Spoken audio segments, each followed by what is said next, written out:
Hi, it's Warwick Mary here, the Get More Guy. Thank you so much for joining us. But more importantly, thank you to Andrea Edwards, the digital conversationalist. Thank you for joining us, Andrea. Always happy to have a chat with you, Warwick.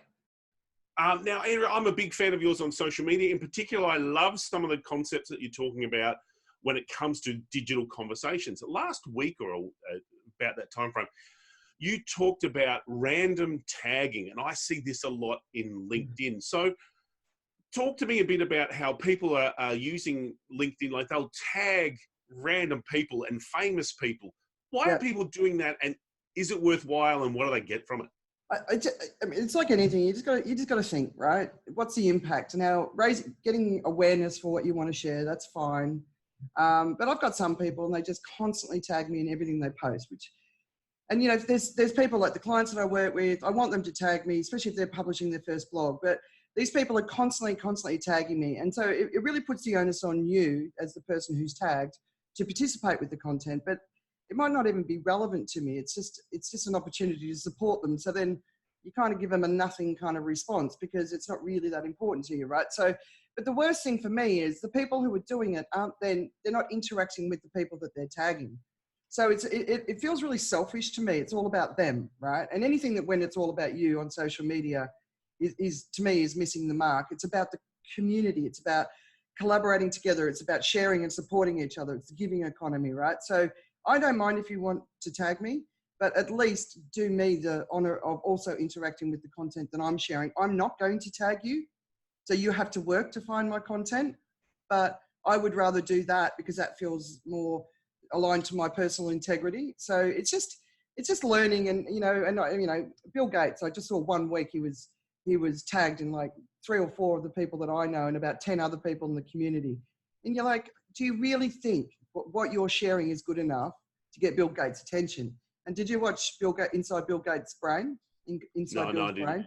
Oh, seriously, you've got to watch it. It's amazing. I mean, this guy is trying to get rid of polio. He's redesigned the nuclear reactors, right? I mean, this guy's pretty busy.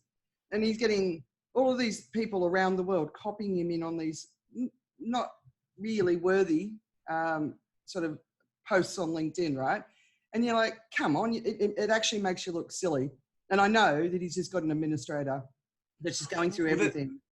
And I'm thinking anyone who's got the kind of following that Bill Gates, Elon Musk, those kind of people have, they're not going to be handling social media themselves. There might be a couple that they'll dip into. Yeah. And I suppose it gets back to your primary purpose being around being a digital conversationalist. It's not actually conversational, is it? Tagging randoms is all about, how do I get better response? How do I get my numbers up? Is that why people do it? I don't know why they do it, because I mean, there's nothing worse than putting information out there and not really getting much of a response. It makes it feel like it's hard to win. But the reality is it's about showing up consistently, delivering excellent value, and over time you will build an audience that is loyal to you because you deliver something of value to them. You know, and it's not a short game, it's a long game. You got to show up for years. I've been doing it for more than a decade. I've published over 1,000 blogs, and still some of my blogs don't even get 100 reads, right? But I keep going because I believe in what I'm doing. And my number one thing is I never want to waste my audience's time. So if I do show up, I'm showing up because I believe that I've got something of value to share. And I just think we need a little bit more of that mindset. And it's the shortcut mindset that it's everywhere. It's a plague in society. You know, there is no shortcut to success. If you want to be the best, regarded as the best at what you do, you got to put in the work to get there. And people will, Gary Vee, I actually admire. The way he goes about things isn't my style, but I do admire what he does. But he's got more than 20 years behind him. You know, he's got real deep experience, and you've got these people who are expecting it overnight. There's no such thing. And I don't know how we got there. I don't know how we got to this place where people think there are shortcuts to success. I don't blame social media for it. We've always had it, but it's actually quite ridiculous. And the worst thing about it is it's turning off the people that everyone's trying to reach. So the C-level executives that I work with really, really closely, they hate it. They hate it. If you work in the company with these guys, they hate what you're doing. If you're trying to attract them to get a job, they're not going to give you a job because they hate what you're doing. They hate it. It really, really turns them off. They find it unprofessional. They don't believe in the shallow approach at all. So I think people have really got to just start taking a step back and thinking, what do I want to achieve here? Like if you want to build your presence on social media, what are you trying to achieve? What do you want to do? What change are you trying to make? Who's your audience? And then start representing yourself with integrity around that message. And it's the only way that you can be successful. Yeah. So building on that, one of the comments you said before about wasting time, I see a lot of people will just share something they think is interesting, but it's not necessarily on brand. Sometimes it's a stupid Facebook video. Sometimes it's the association is so loose, and it just becomes the search for content. Like there's people on LinkedIn, and a lot of it's happening. It used to happen all the time on Facebook and Twitter, and still does, but LinkedIn is getting worse now. There's a guy I know who shares like 3, 4, 5 times a day. And surely that can't be doing his brand any good. No, look, a long time ago when there wasn't that many people on LinkedIn sharing stuff, I used to share 2, 3 times a day when it first became a content platform, because not many other people were, right? And then now 2, 3 times a week maybe. And other people will completely disagree with me and they'll say, oh, you should be sharing at least 2, 3 times a day. No, because no one's got enough time for you to invest all of their time in you. You know, there's so much being shared. There's so much valuable information that it's better to turn up less and always be excellent and world class than to turn up more. And it's the difference between some people have a presence, but they have no presence, right? They're doing it because they have to. You don't do it because you have to.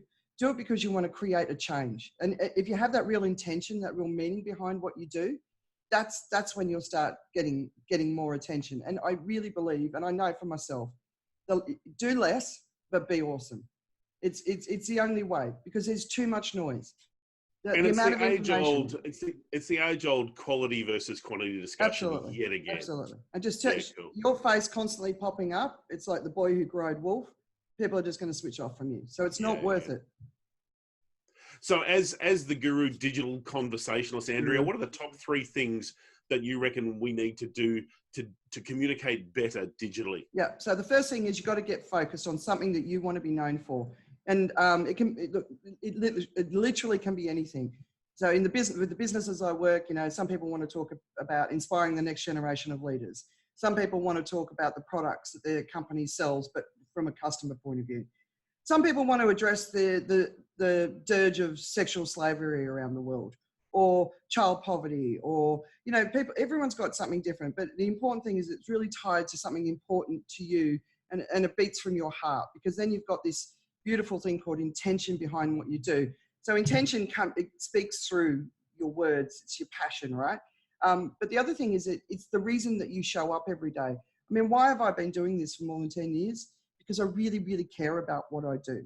And then the third thing, so the first thing is focus. The second thing is intention. And that's your why. Why are you doing it? If you can be really clear about that, it'll give you it gives you the drive to show up. And then the third thing is then start. And it's not all about information that you create. It's you share all of the information in the world that's relevant to the topic that you care about. And so you become a one-stop shop for your area of expertise. People don't need to go anywhere else because they know that you're going to be the one that provides the best information. And if you do those 3 things and you're showing up and you're just focused on quality and you're serving your audience, the service mindset is everything. You don't do it for yourself. You do it to make people's lives better, to make people laugh if you want to do comedy. You know, there's so many ways you can go about it. But have a mindset of service. It makes a really big difference to how you go about it. Yeah, great. Hey, Andrea, thank you so much for your time today. If people want to get in touch with you, what's the best way to get in touch with you? I'm pretty easy to find. Andrea T. Edwards is my professional name across all of my different social media accounts for my professional side. Yeah, I've got awesome. Well. Andrea T. Edwards, that's the name. Digital Conversationalist, that's the game. Hey, thanks so much for your time today. Thank you.